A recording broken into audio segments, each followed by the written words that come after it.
પુષ્ટિ પ્રવર્તક પૂજ્ય અને જગતગુરુ શ્રીમદ વલ્લભાચાર્યજીની 548મો આજે પ્રાગટ્ય મહોત્સવ છે.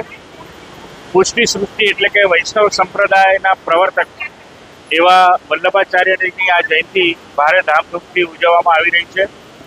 દાહોદ ખાતે શ્રી ગોવર્ધનનાથજી હવેલી અને શ્રી ગોકુલનાથજી હવેલીમાં બહારથી આજુબાજુથી તમામ વૈષ્ણવો ઉમટી પડ્યા છે.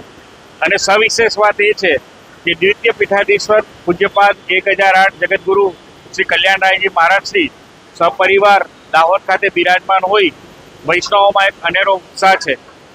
મંદિરમાં વિવિધ મનોરથોની સાથે 56 ભોગ દર્શન સહિત આ સમગ્ર સપ્તાહની ઉજવણી દરમિયાન અનેક મનોરથોમાં વૈષ્ણવોએ ઉત્સાહભેર ભાગ લીધો છે. આજે અંતિમ ચરણ રૂપે આ જે શોભાયાત્રા નીકળી છે એ ગોવર્ધનનાથજી હવેલી ખાતે પૂર્ણ થશે અને ત્યાં તમામ વૈષ્ણવો મહાપ્રસાદ લઈ અને આજના પોતાના ઈષ્ટને યાદ કરી અને પુષ્ટિ સૃષ્ટિ સમગ્ર વિશ્વમાં અંકિત રહે તે માટે જયઘોષ કરી અને છૂટા પડશે. વૈષ્ણવ સંપ્રદાયના અનેરા ઉત્સાહ સમા આ સપ્તાહમાં 21 એપ્રિલથી 27 એપ્રિલ દરમિયાન વિવિધ કાર્યક્રમો યોજાયા છે.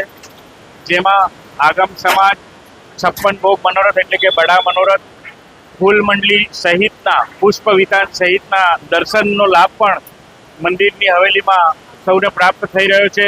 પુષ્ટિ ક્વિઝ, પુષ્ટિ સંગીત સ્પર્ધા સહિતના અનેક સાંસ્કૃતિક કાર્યક્રમો પણ આ સમગ્ર સપ્તાહ દરમિયાન યોજવામાં આવ્યા છે.